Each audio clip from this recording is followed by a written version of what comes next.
Hello, Drew. Hi, Lilou. How are you doing? Really well, really well. Good to do this But interview over Skype while you're in California and I'm in Arizona, Sedona. Thank I you. know it's so close, but it's not quite in the same state. Yeah. Yes. You know why I want to interview you right now? First of all, I heard about your name from the movie The Secret because you're a film director and you directed The Secret, which was definitely a huge movie that a lot of people have seen, millions of people have seen, and now you've directed the Power of the Heart. And I would love to speak about your experience and also, first of all, why did you choose to do this project? Because I guess after the success of The Secret, you had many propositions, and so you decided to work with these three musketeers, this Dutch guys, Baptiste and the whole crew. Absolutely, yeah. They contacted me last Christmas, and I couldn't even pronounce their names, but they they were asking me to be part of this film, The Power of the Heart, and it was immediately interesting to me because I had been exploring the topic back in 2007 with another team. So I'd already done a lot of the research and was fascinated by the subject. So I learned to pronounce their names and went to Amsterdam for 5 months and worked with them over there. That's quite. It must be quite daunting at first especially when you get at this point of like getting all this footage of years and years of footage. Because I remember Baptiste recording a lot of these interviews around the world with all those spiritual teachers, and then you had to basically watch everything and just put it nicely together. How did this all work out? Yeah, well, it's true. In a documentary, whatever time you save not writing it, because you don't write a documentary as such at the outset, you spend in editing, piecing together what you've filmed. And so Baptiste had spent a few years, Baptiste, who's the producer, and he'd spent a few years doing interviews around the world with various different spiritual people and extraordinary people like Paulo, Coelho, Maya Angelou, Eckhart, Tolle. An extraordinary lineup, and he came to me with all of these interviews, but it wasn't a movie yet, and so they invited me to come and do more interviews and flesh it out and turn it into what it is now. So it's always a big process dealing with that much material, but we start on paper first, and we literally cut it up like in primary school, and you cut all the pieces out and arrange them on a huge table, and then watch the movie before it's made. And then we set about writing all of the scripts and all the drama and all the parts that we want to cover to make it visually engaging and emotionally engaging. And we set about doing that. It was a very... It's funny, in some films, sometimes it can feel like all hell breaks loose, but in this film it felt like all heaven broke loose. It was quite extraordinary because there was just so much synchronicity along the way. Can I tell you a story? Yeah. Yeah, I flew into America for a week to do some filming, and while I was there, I was sent an email from a friend who said, "Hey, check out this story. It's a heart story. It could be really interesting for the movie." And I started reading this story, and we weren't originally going to do much about heart transplants in the film. It's fascinating because the heart actually has its own brain, and it has memory, and so sometimes when hearts are transplanted, memories go with it into the recipient. So we didn't really feel like that was the crux of this movie, but it was a very interesting story, a beautiful story about a mother and father who had lost their daughter, who had this beautiful bucket list, and now they were starting to live out that bucket list. And so I looked at where the story was occurring, and it was in San Francisco, where I was about to fly in 2 days. And I looked at some of the scenes I wanted to shoot and where I'd film them, and it was and at what time of year I had to film them, and it was exactly that time of year. So all these things came together on the trip there. So that just worked out beautifully. And in 1 week, I'd done this whirlwind trip and filmed a good part of the movie in a week, and then came back and did all the drama in Amsterdam with the guys. Yeah. But I guess you I mean, I guess you're spiritual, right? After everything that you've learned through The Secret, and you had probably your own spiritual journey. So you've been putting this in practice, and aligning yourself and learning, or where do you think you're at? And well, I believe everyone is spiritual. It's and we're here, and then we also have a broader part of ourselves as well. So I think perhaps our spirituality is not measured by the amount of books that we read, but by the amount that we're able to let that eternal nature bubble up and be experienced in our lives. So I had one very profound experience of that walking the Camino through Spain back in 2001. It's a famous old walk where you walk from one side of Spain to the other. And they used to think back in the day that you were walking to the end of the world because the world was flat then. Yeah. So you're walking to the furthest most western part of Europe, which they thought was the end of the world. And it's such a long walk, and people do it as a pilgrimage without any of the noise of the world. So I was really conscious of not taking phones and cameras and all the things that can distract us. And I didn't know what to expect. I'd heard people have apparitions and all sorts of experiences. So I just walked, and what I noticed, it sort of crept up on me, is that by the end of it, I felt this like a breeze through my heart. It was this constant breeze. I'd never felt anything like that before, and that sustained. And that was really my first encounter with my heart in a major way. I realized later. I thought I might be having a heart attack, but it was actually just this beautiful warmth flowing through me. And since then, I've wanted to be able to reconnect with that in the noise of the world and maintain a connection with that. And so that's why I'm so passionate about this subject, because I know what it feels like to actually be in connection with our aliveness for a sustained period of time. And I also want to sustain that connection.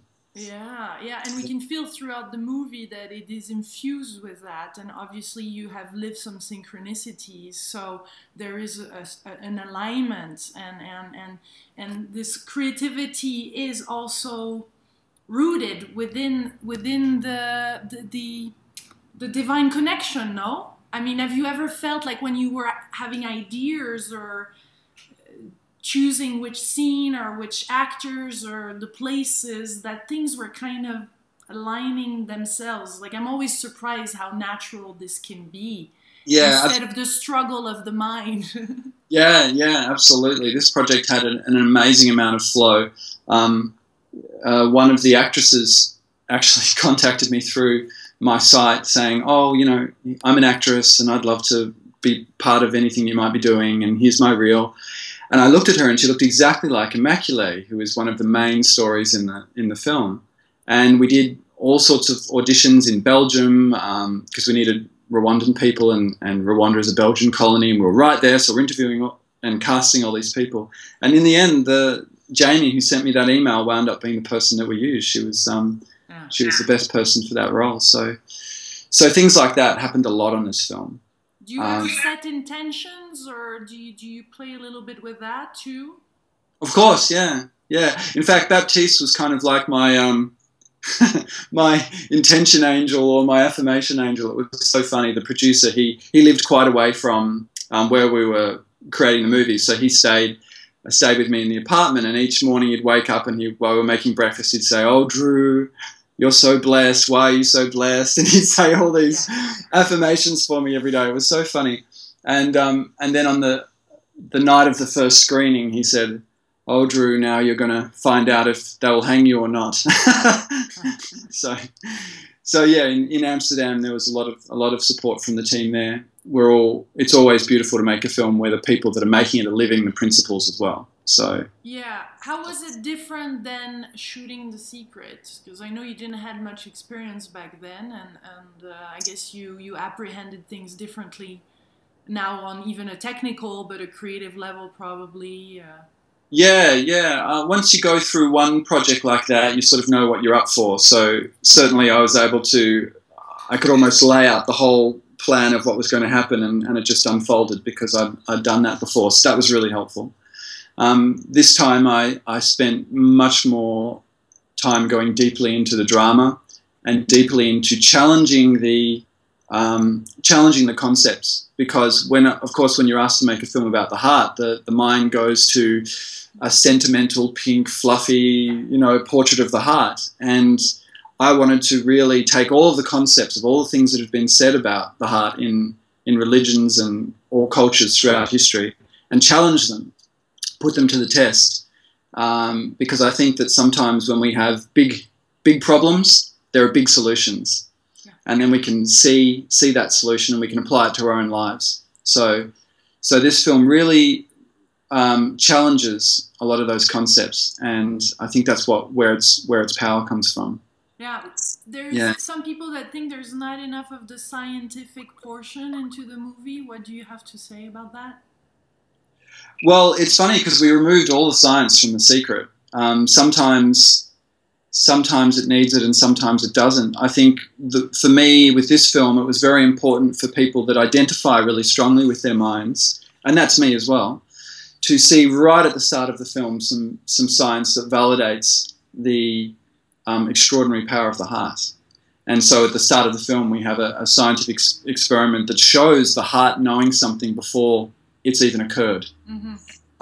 Amazing science. Yeah. And that I think enables us then to be able to, it's just enough to then be able to trust that the heart has something to say, something extraordinary to say and deserves to be listened to. So that was the main piece of science I wanted to get in there. And then I think once we move through that initial hurdle of understanding why we should even trust the heart, it then becomes the process of, well, now that we trust it, how can we actually strengthen the connection? How can we actually learn to tune in and live from there and access our aliveness as fully as possible? As Mark Nepo would say. Mark Nepo is awesome. Awesome. Were you there for the actual interview in New York?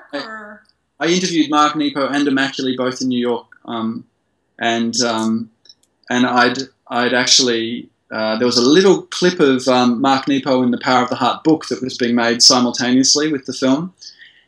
His line, a fish doesn't drown in water and a bird doesn't fall from the sky. Each creature has to find their own God-given element. I thought, that's a beautiful line. I said to Baptiste, who is this guy? Is he said, oh, he's a poet. Is he a dead poet or is he still alive? And he said, no, he's alive. He's alive. So we reached out to Mark and he got what the movie was about, and I flew out and interviewed him, and he almost becomes the backbone of the film in a lot of ways. He has a lot of really powerful things to say. Yeah, and plus he's very visual, so it must have been great for you to also bring in some visuals. It's always easier, I guess, on an artistic level. Yeah, he uses a lot of metaphor, which is nice. Metaphors, yes. Tell us about the scene where, after the Rwanda genocide, when they come out and you're filming in this prison. Tell us about that portion and how all this worked out, because it's so powerful. Tell us a little bit of the background story and why you choose to film that. There's one of the stories, the vignettes in the film. The biggest one actually is about a woman called Immaculée who was in the Rwandan genocide, and she was trapped in a bathroom. She hid in a bathroom with 7 other women for 3 months. They thought it was going to be a week, and it wound up being 3 months. And during that time, it almost became like some kind of cave, so to speak, where she went through all of this profound transformation there. She had to face her own demons and her own anger and her own fury at what was happening. And when she came out, all of her family had been killed in the genocide. While she was in the bathroom, she reached this profound place of gratitude and forgiveness and wanted to test if it was real. And people said, "Oh, when you go and see the killer, it'll all come back." So she went to the prison to speak with the person who killed her mother and her father and all these people. And so, making that as a director it's challenging material, and forgiveness is an interesting subject, because in the film we really talk about forgiveness not as condoning behaviour, but actually as letting go of the anger and the rage or the emotional build-up that you might have over a circumstance. So working with the actress, I remember I was working with Jamie, and she was having so much trouble saying "I forgive you" to the prisoner, and And so we replace the words and say, I free you, I free you, I free you. And when she connected with freeing someone, then we just put forgiveness back in again. And I think that's really what it is. It's just freeing that person from all of the emotional gridlock you have with them, letting that go. So that was really powerful. And it was funny because we had to film a lot that day. We had 3 set changes and each one took 2 hours. So we're into overtime and I had to film that whole scene in 15 minutes. So it was one of those situations where you have to throw the plan out, and I just put the camera on my shoulder and circled them a couple of times and did it in a few takes. And it's I think my favourite scene in the film. Piotr, the cameraman, had to light it in 5 minutes with one light, and yeah, it's my favourite scene, I think. Yeah, it's interesting you mention it. Yeah, there's some beautiful pictures actually that you have on your own website too, on that scene, and with those big cameras that you use. What did you shoot with? Just like that for all the connoisseurs out there watching. Yeah, there's a lens I love. It's a Canon 30mm to 300mm lens, and it's great because particularly with subject matter like this, it's very emotionally intense. I find lens changes can for the actors, they have to wind down then wind up again as you put a new lens on and get back into the emotional state.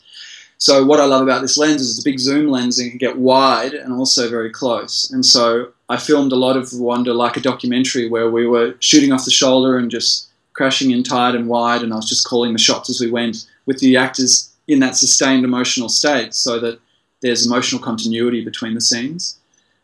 So yeah, that's it's not so good for your back though, and all of the harnesses and braces that you normally have for those cameras were being used in Amsterdam. So I remember finishing that scene and then straightening my back, and I think I gave myself like 4 chiropractic adjustments in my back because it's so heavy, that lens, but it takes beautiful pictures. So yeah, that must be quite intense to think of the technical aspect, but also directing the actors and thinking of, there's so many details, no? How do you handle all of that? How does it work? You have to use your brain, but your heart as well. So how do you connect both and hear the details? Well, a lot of filmmakers will say, including me, that we're always wanting to evoke emotion, and so we look at our films and say, how can this scene evoke this emotion? And so that's really the heart. What are we trying to say? What do we want this scene to mean? And then the mind comes in to actually help you make that possible. And I think that's really what living from the heart is like. We don't get rid of the mind. The mind is an amazing tool, but it really needs to be at service to the heart if we want it ultimately to be a fulfilling journey. So yeah, it's the same thing making a film. It's the same thing. Just a lot of the mind has plenty to do, I can assure you, at all hours of the morning. Yeah, preparing for those days. Yeah.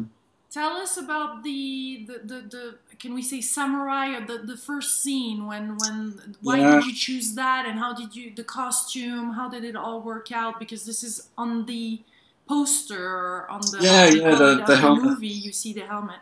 Yeah. There's a beautiful old Japanese cone. A cone, for those who don't know, is a story that was said to be able to cause enlightenment if it's understood. So one of the most famous ones is, what's the sound of one hand clapping, that old question. And so there was one particular cone that I really loved and seemed really relevant to this film that was recommended to me by Sheva Carr, a dear friend. And this story is about a samurai who goes and meets his sage or a master and asks him if heaven and hell are real. And the master, instead of giving him a straight answer, enrages him to the point where he's so furious that he insults him until he wants to kill the master. And then he says, that's hell. Mm-hmm. And then the samurai realizes what's happening and lowers his sword and says thank you. And then the sage says, and that's heaven. So that just seemed like a beautiful story, except that it felt a bit Karate Kid doing it with these two men. And so we, Baptiste and I talked about it quite a bit, and we decided to make the sage a woman in the embodiment of heart, and the samurai, instead of making him just a straight samurai, because I think that samurai culture already has an extraordinary amount of heart in it. There's so much artistry, and the samurai culture is one of the most respected. So we made him more of a rogue warrior that was the embodiment of fear. So we had this like fear and love coming together in this opening scene. And it's just an epic scene. And I wanted to film it in this in these really mythical mountains, like I'd seen in Meteora in Greece when I was traveling through there. And so I said to everyone in Amsterdam, "Where are the mountains around here?" And they said, "There aren't any." You know, Holland is the flattest country in the world, pretty much. So we turned to visual effects and created, I think, a really great environment for all of that. Yeah. How do you deal with that between the imagination? I guess art, film directors can go wild, you know, and you have yet a budget. So how do you? You have to be really creative. Then, how do you dealt with? In this movie? How have you dealt with that? Well, I've learned from doing a lot of visual effects in different films that I've done. I've learned that, and we know from our own experience going and seeing films that visual effects doesn't necessarily equal fulfilling, exciting movie. It's visual. There's a lot of eye candy, but it doesn't necessarily mean that you're going to enjoy the movie and make it one of your top 10. Yeah. So what I do these days is I make sure that I'm using visual effects in the scenes where I'm wanting to the key plot points or the key parts of the emotional journey. So I try and spend the most money and the most time on the most important emotional beats in the story, and that way we can be sure that we're spending money where it matters. And of course, the opening. I love a big opening. So. Yeah. How about the music? How did that happen? Because the music is really extraordinary. Yeah, it's so beautiful. Vijay Berapote composed the music for the film, and he had been selected before I came on board, and it was one of the things that it really got me inspired to make the movie because he'd composed this suite that is extraordinary. And I remember putting it on in my kitchen in Australia before coming out. I put it on. I played it to my son to see what he would think, and he just looked at me. And he said, "Daddy, I love you. Let's dance." And he never says this, right? That's a good sign. So I thought this is great music. And working with Vijay was wonderful. I want to work with him over and over again. He's an amazing composer. So yeah, do pay attention to that when you see the film. What would be for you the most fulfilling with this movie? I mean, the results. The number of people that see it? Is it an award? What is it for you? No, it's never an award. I really feel like the most fulfilling thing for me with this film would be if people could remember and tune into the eternal, deepest part of themselves and learn to embody that and live that on Earth. And that's really what the opening of the film is about. And practically, I think right now in the world, a lot of the challenges that we face are caused by actually not listening to our hearts. And so I think that if we collectively tune into our hearts and we actually learn to trust that, and in business meetings, in all kind of places, after a brainstorm, how can we bring our heart into that? Do a heart storm on the end of it to see what the heart wants to say. Find ways of just integrating and listening in daily life, and I think if we all do that, it can open up a whole new world, and I think the world that a lot of us are wanting to create right now. So I see this movie as being part of that transition from the age of reason to the age of wholeheartedness. Quote Carolyn Mace. Yeah. Does she say that too? Does she? Yeah. Yeah. What are you doing now? What's your future? What do you want? What kind of topics are you exploring? Well, right now I'm in Ojai with Mickey Willis, who's in the room with me now as well, working with him on his film Across the Impossible, which is an amazing movie, and I've just come in for a week to help him in the final stages. And then next year I'll be working on here's Mickey now. There's Mickey. Hey, come here just a second. That's wonderful. In the center of the screen though. Chair. In the middle. There we are. Good to see you, Lilou. Hi. You have to really cheek to cheek so we can see you. Yes. So you're working on this new movie with Mickey, huh? Yeah. It's actually the movie that you interviewed me about a couple of years ago. That's Be Brave, but we've just recently changed the title to Across the Impossible. Wow. And I see some more people coming in. We're going to do another interview, Mickey, about that.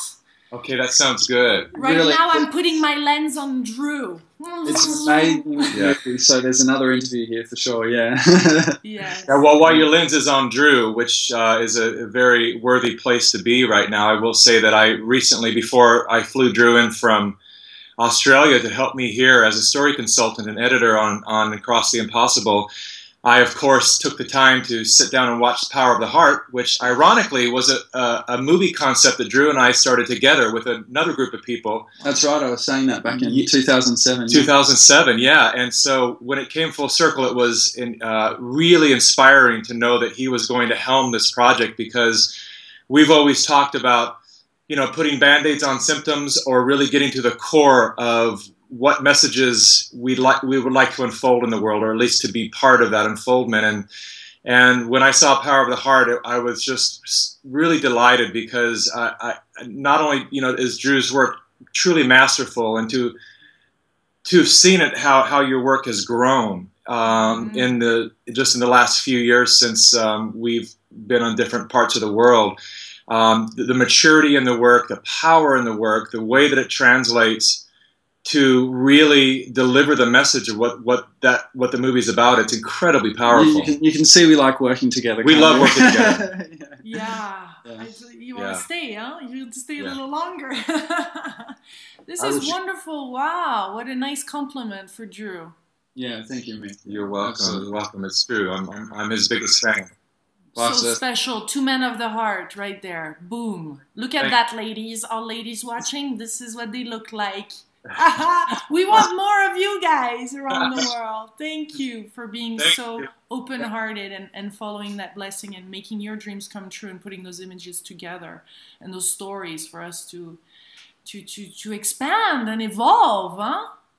Yeah, absolutely. And the next one next year is called Superhuman.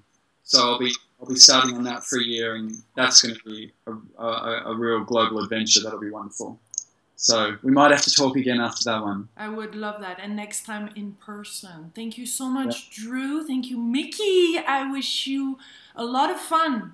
And Lilou, congratulations on all you're creating since 2006 and all the people you're talking with and bringing your own dream into reality. It's awesome to see. Thank you so much. Many blessings. Thank you. And to you. So nice to see you.